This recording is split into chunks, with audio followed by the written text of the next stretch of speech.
The next person I want to bring is Coach Tracy. You're here. I'm running a little late, but I'm running a little late for good part because I had lots to talk about phones and parenting. It was very dear to me, those topics, and that's the protection and guidance that many parents this era needs, Tracy. So I needed to bring that.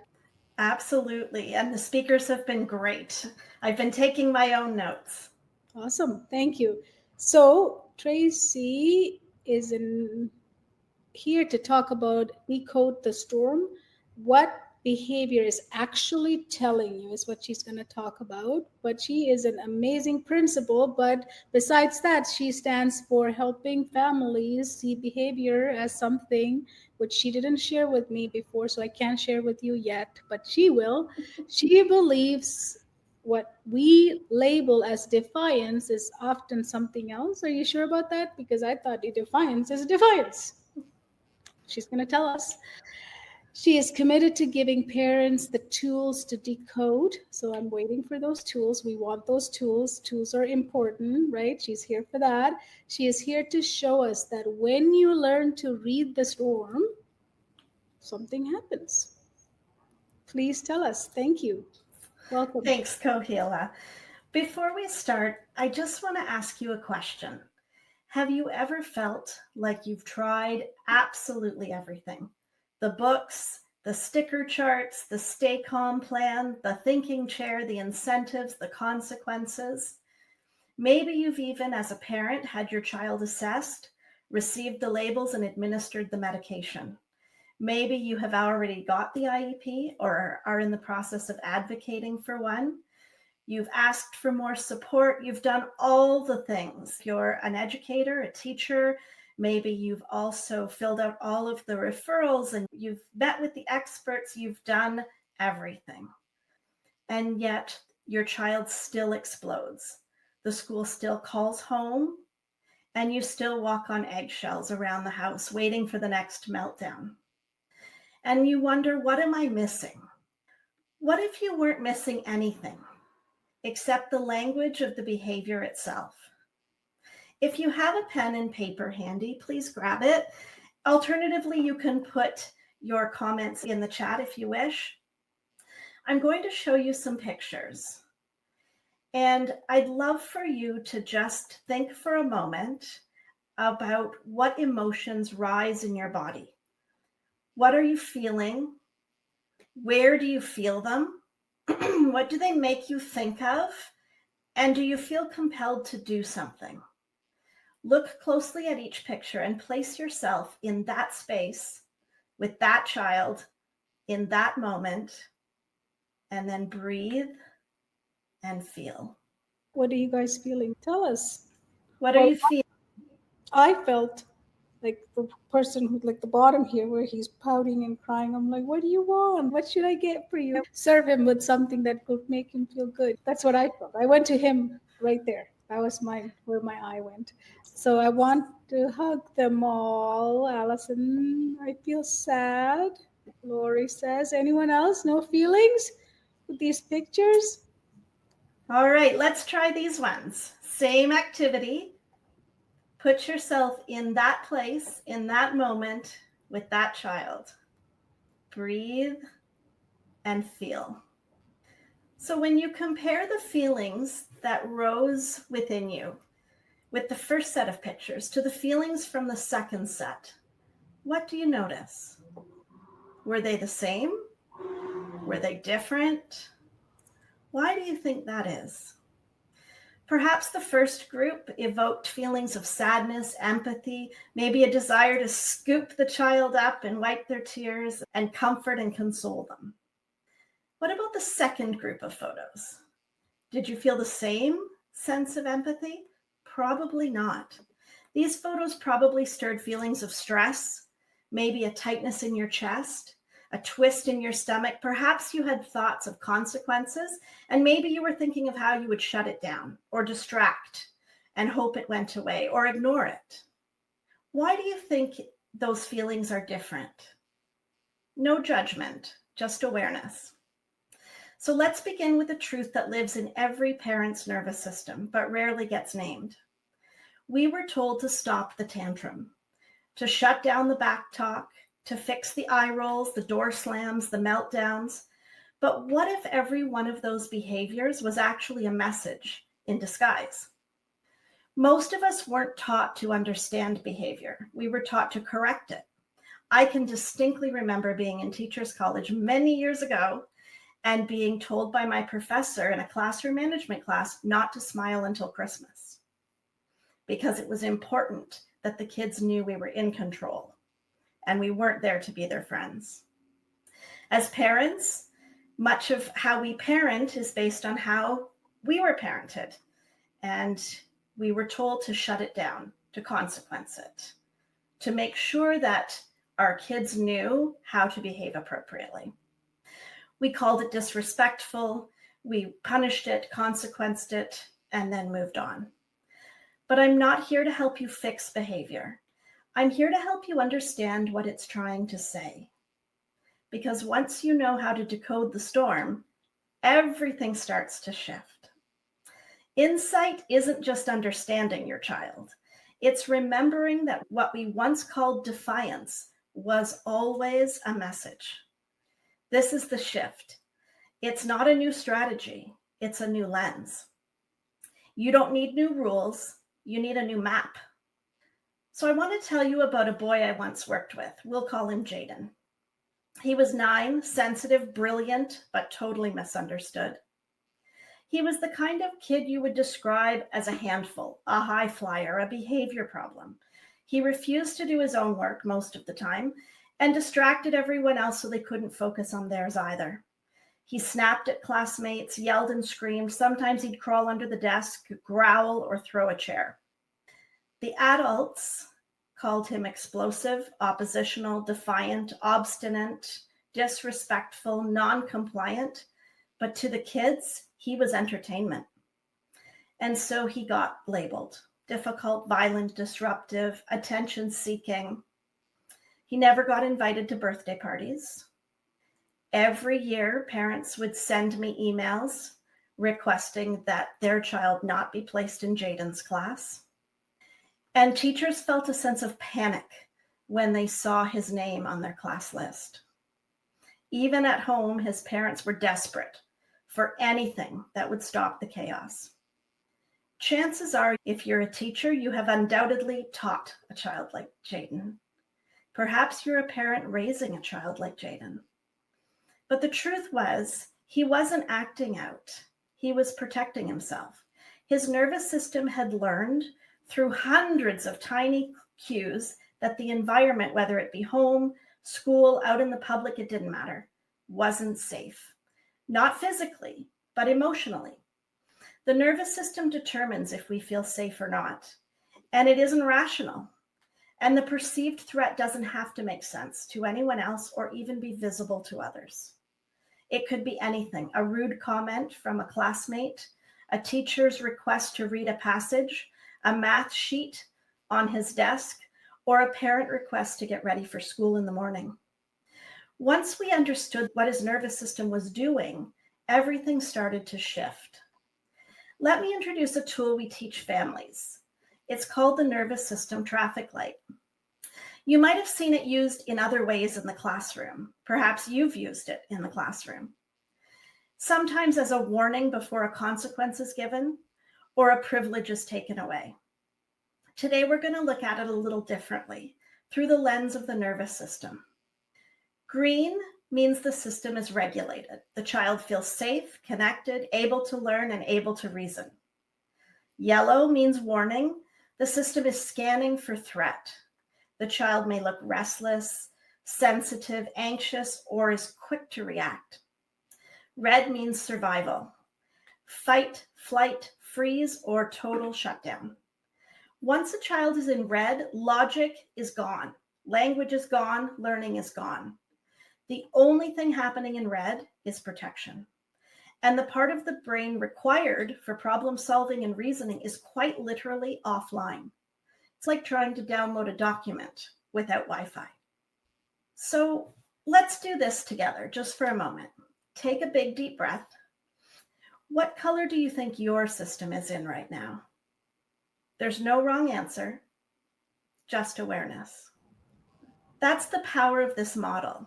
You're not correcting anything. You're just noticing and decoding. Things start to shift. Jayden was in red most of the time. It didn't matter what it was. Every transition, every math lesson, every group activity, his system wasn't resisting. It didn't feel safe enough to show up in green. So what looked like defiance was a terrified nervous system yelling, "Get me out of here. I can't do this right now." It wasn't drama. It wasn't defiance. This was a child with no other way to say, "This place doesn't feel safe for me right now." He wasn't trying to get attention. He was trying to get connection. But his body didn't know how to ask for it with words. So it asked with behavior. And that behavior, that was his nervous system doing exactly what it was designed to do: survive. Have you ever wondered what your child is trying to say through the behavior that overwhelms you? We were trying to manage the storm, when what he really needed was someone to say, "This isn't a discipline problem. It's a nervous system asking for help." The first shift came when the adults around him started asking new questions. What color is Jayden in right now? And what helps him move from red to yellow to green? And most importantly, does he know how to do that? Has anyone ever taught him? And that single question gave us the ability to stop reacting to the storm and start decoding it. Now I want to tell you about another student I will call Eli. Eli was 11, gifted, in the 99th percentile. He saw connections others missed. His brain worked like a lightning strike, brilliant and fast. But he was also autistic. And in a school where his strengths were invisible because his behavior was considered outrageous, his reactions became weapons used against him.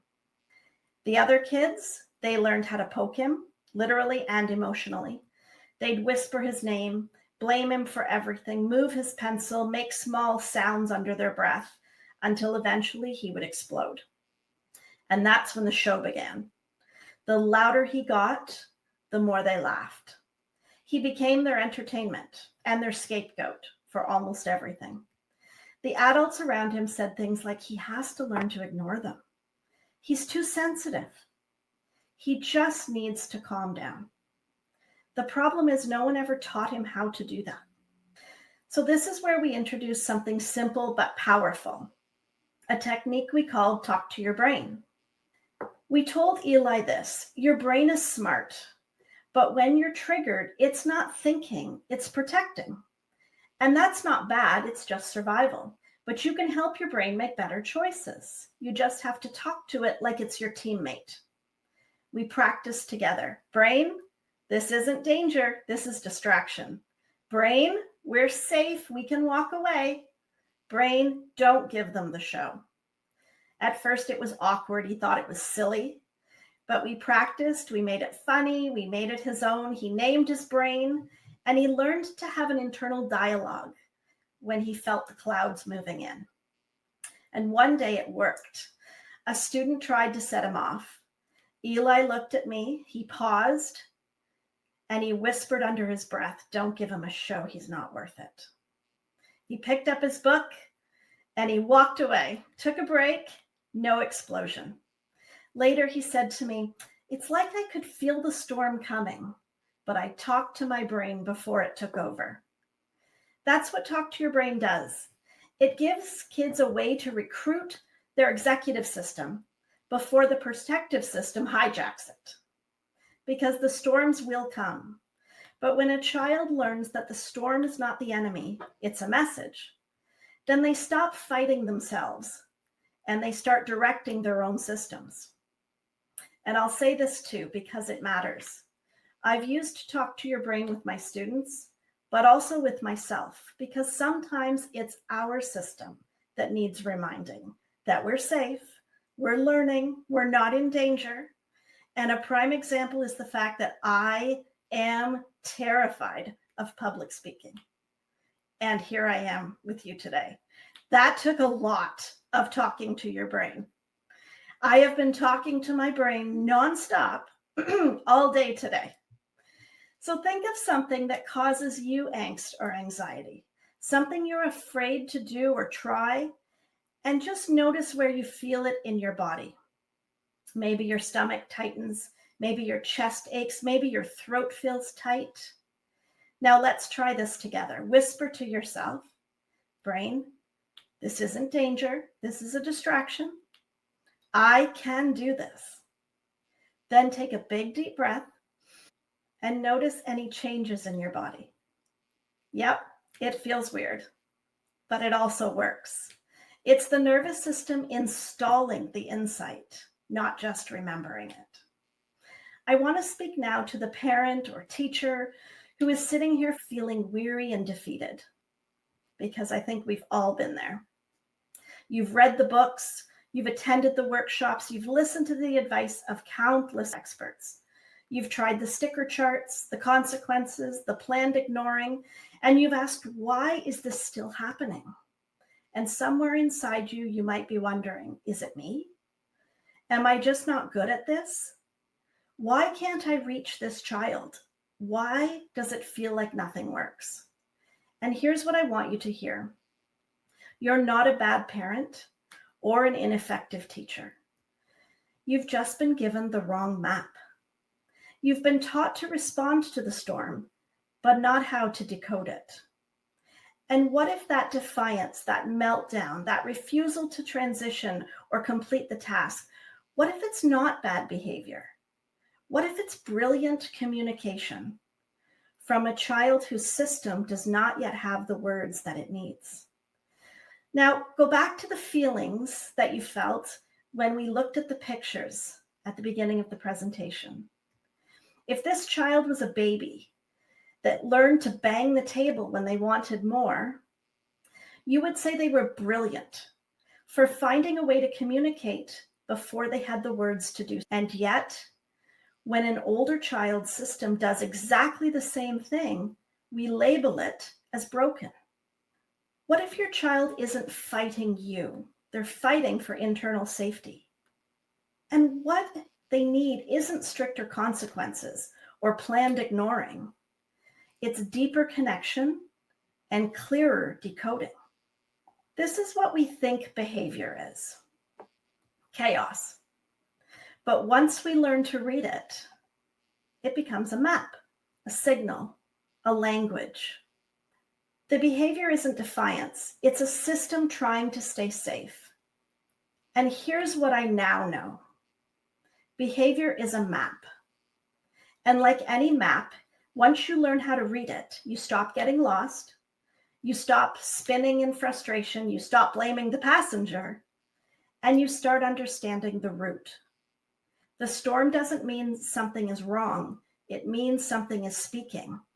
And your child, they don't need you to fix them. They need you to hear them. And they need you to learn their language. When you do, when you learn to decode the storm, what once felt like chaos starts to feel like clarity. If you remember one thing from today, let it be this: behavior is not the enemy. It's not personal. It's the language your child uses when the words won't come. And like any language, you can learn to understand it. This is just the starting point. Every child has a unique storm pattern. And once you learn how to read it, you can guide your child back to safety faster, with less conflict, and with deeper connection. If you want to go deeper into decoding your child or your student's behavior, I'd love to connect with you. We work with families, educators, and schools to create custom strategies that fit your child's nervous system, not just their diagnosis. We can take what you learned today and turn it into a plan you can use tomorrow. And let's make sure that the next time the storm comes, you know exactly what it's saying and exactly how to help your child through it. Thank you for being here today and for joining this really important summit, for caring enough to listen, and for being willing to see behavior in a different way. Amazing. Thank you. That was so beautiful.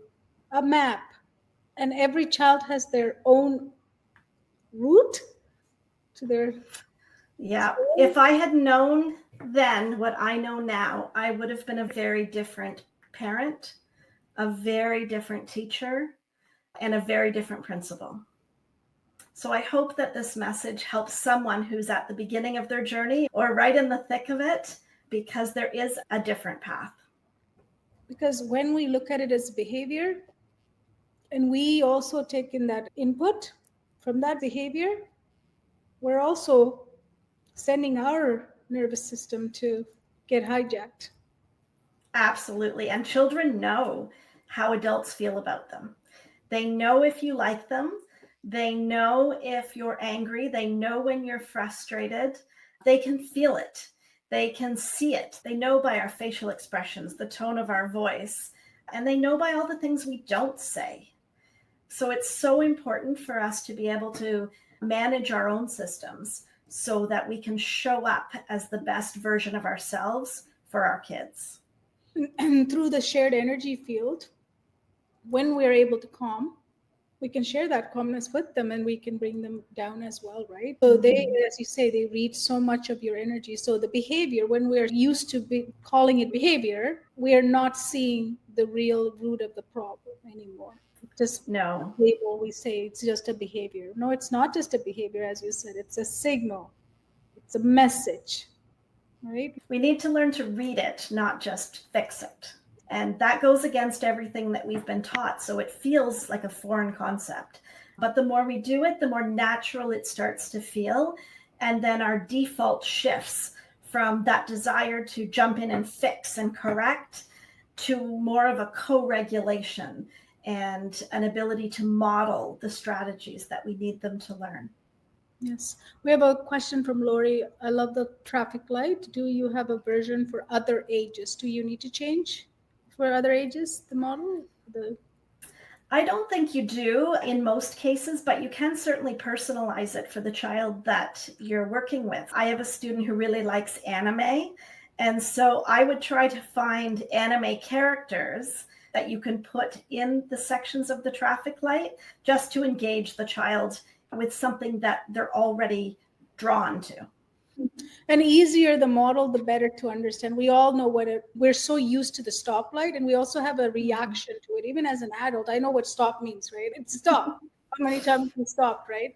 So I think having that already memorized, the nervous system knows the feeling. What does stop means?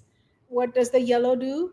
Caution, right? We all know what that comes up, right? And green just means go. So I think keeping it same would be okay, but adding that extra specialization into what they like, I like it. I love it.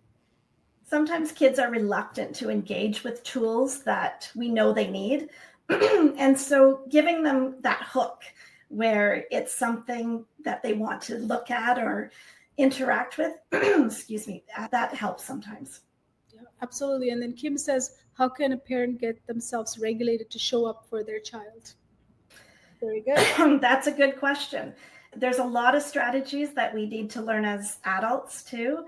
We have a lot of blocks ourselves that we need to identify and unblock, a lot of deep breathing and a lot of awareness of our own systems. And we have to know our own triggers because we all have them. There are certain things that instantly make us frustrated, or we can feel anger rising. And so if we know those things about ourselves, then we can do what we need to do to prepare for them and to override them when they come and to regulate our own systems so that we're not projecting that for our kids. Yes. And the first stage is awareness, because we've been talking about this, right, Tracy, about these invisible strings I brought over today.